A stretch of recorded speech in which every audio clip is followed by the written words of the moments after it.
لیکن at a time ایک ہی وقت میں تینوں معنی ادا کر رہی ہے، جا رہی ہے تو محمد کی بیٹی بن کر جا رہی ہے، علی کی زوجہ بن کر جا رہی ہے، اور حسنین کی ماں بن کر جا رہی ہے۔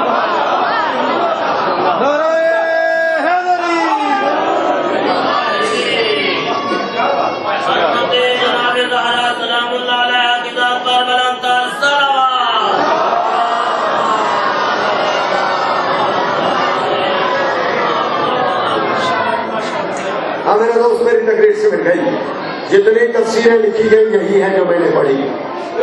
ایک تفسیر ہے سرگودے کا، ایک مولانا ہے ہاں پیر کرم شاہ بھیرے والا، پیر کرم شاہ بھیرے والا لکھتا ہے کہ علی گئے ہیں میدان میں پر بیٹا بن کر، لفظ بیٹا بن کر گئے، نبی جیسا نہیں۔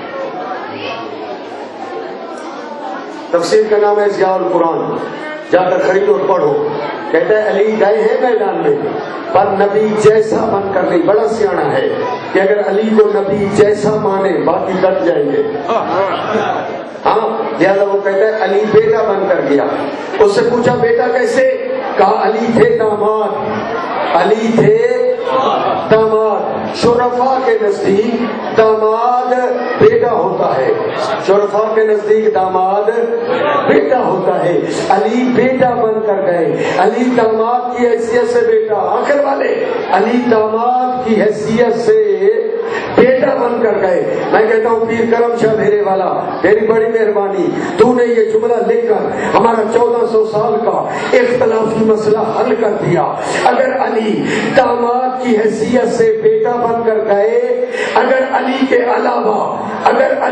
علاوہ کوئی اور داماد رسول تھا تو وہ بیٹا بن کر کیوں نہ آیا؟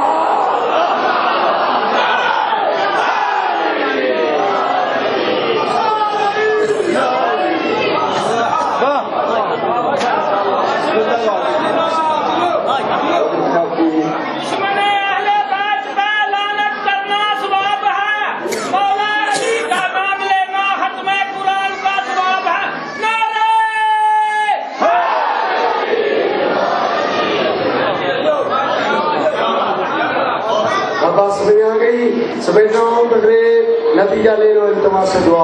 اور وہ جملہ یہ ہے، میں نے آیت پڑھی تھی یاد ہے، کونوا مع الصادقین، ہو جاؤ سچوں کے ساتھ۔ نبی نے سچے بتائے یا دکھائے؟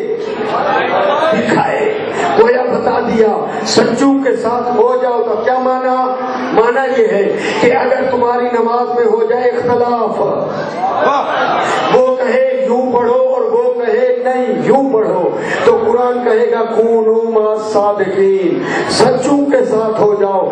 دیکھ جس طرح سچوں نے پڑھی تو بھی ایسے پڑھ۔ تیرے روزے میں ہو جائے اختلاف، ہاں کس ٹائم کھولوں، پہلے یا بعد میں؟ قرآن کہے گا کونوا مع الصادقین، ہو جاؤ سچوں کے ساتھ۔ سچے نبی نے میدان میں دکھائے تھے، دیکھو جس ٹائم انہوں نے کھولا تم بھی اس ٹائم کھولو۔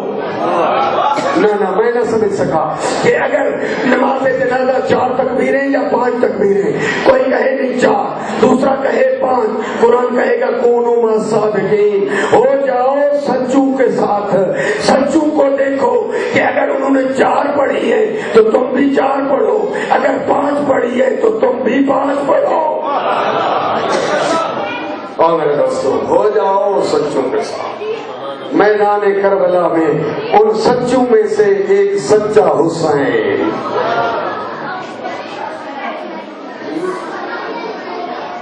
اور وہ قربانیاں میرے آقا نے پیش کی۔ بہت ادار و ماتمیوں روایت ایسے کہتی ہے کہ پہلی قربانی ہے علی اکبر کی، اور پھر اس کا قربانیاں شروع ہو گئی، اور وہ غریب امام صبح سے لاشیں اٹھانا شروع کرے۔ 10ویں کی رات، آج 10ویں کی رات ہے، 10ویں کی رات ایک خیمے میں علی اکبر بھی تھے، جناب عباس بھی تھے، اور جناب قاسم بھی تھے۔ جناب قاسم بھی موجود. جناب عباس کہتے ہیں اکبر کل میدان میں پہلے میں جاؤں گا.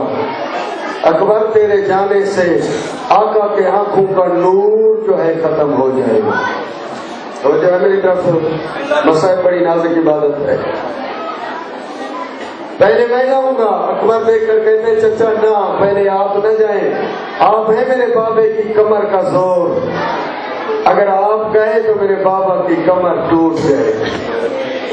جناب قاسم رو کر کہتے ہیں ہاں چچا عباس آپ بھی نہ جائیں, آپ کے جانے سے آقا کی کمر ٹوٹ جائے گی.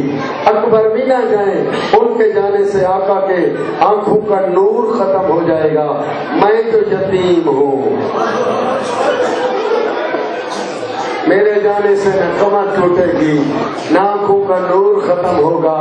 امام حسین نے سن لیا, پڑھ کر قاسم کو ایسے گلے لگایا, دیکھ کر فرمایا قاسم تو میرے بھائی کی نشانی ہے. اور ہزاروں ماتمیوں کو سمینے والے 10ویں کا دن نکلا, جناب علی اکبر کی شہادت ہوئی.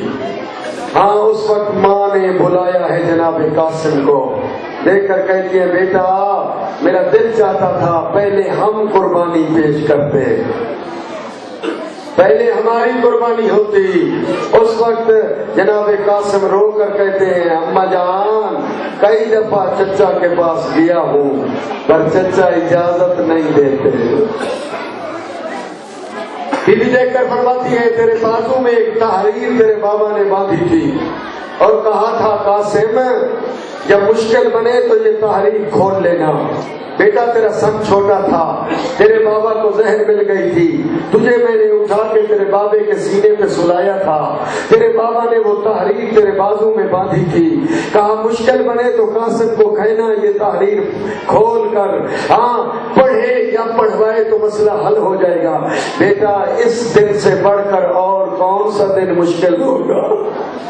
اس کو جناب قاسم نے تحریر کھولی تو اس کے پہلے سرے پہ یہ تھا کہ یہ تحریر میرے بھائی حسین کو دی جائے. ہزاروں جناب قاسم نے وہ تحریر آ کر اپنے چچا آقا حسین کی خدمت میں پیش کی.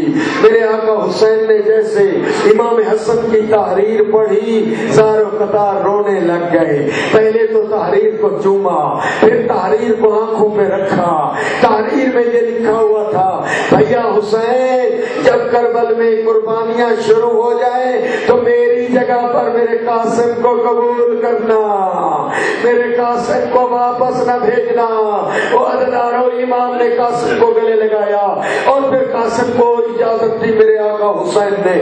عددارو جنگی لباس جو ہے سے میں تنگ کرایا اور پھر اب اس وقت میرے آقا نے اے جناب قاسم کے سر پہ دستار باندھی. بعض کہتے ہیں کہ گلابی دستار باندھی. جناب قاسم کی شادی تو میں تاریخ میں نہ پڑھ سکا, تاریخ میں مجھے نہ ملی, لیکن میں اتنا کہنا چاہتا ہوں کہ یہ ماں کی حسرت تھی کاش میں قاسم کو دلہا بناتی, کاش قاسم کی ہم شادی کرتے. پر جناب قاسم کو جس وقت امام نے ذوالجناح پہ سوار کیا ہے گھوڑے پر, جو گھوڑا جناب قاسم کا تھا, مجھے معاف کرنا تاریخ کہتی ہے جناب قاسم کے پاؤں اتنے کم سن شہزادہ کہ پاؤں رکابوں تک نہ پہنچ سکے, اتنا کم سن شہزادہ. اور یہ ماں نے بڑی محبت سے جو پالا تھا تاریخ کہتی ہے امیر قاسم. اور جب یہ چلا ہے شہزادہ اس وقت دشمن نے ایک روایت لکھی ہے, لکھتا ہے میں نے دیکھا خیام سے ایک شہزادہ بہرایا جو 14ویں کے چاند کی طرح چمک رہا تھا. پتہ نہیں دشمن جسے 14ویں کا چاند کہے وہ ماں کے نزدیک اس کا کیا مقام ہوگا. اور شہزادہ جو ہے چلا ہے, بڑی جنگ کی ہے شہزادہ نے. اور اس وقت عمر صاحب معالی اور سبتین لکھتے ہیں ارزدق نامی ایک شامی ہے, اس سے کہا جاؤ اس کے مقابلے میں. ارزدق کہتا میری توہین ہے, میں نہیں جاؤں گا, یہ 13 سالہ بچہ ہے, میرے 7 بیٹے ہیں ان کو میں بھیجتا ہوں, لہذا اس کے پہلے آپ نے بیٹے کو بھیجا. شہزادے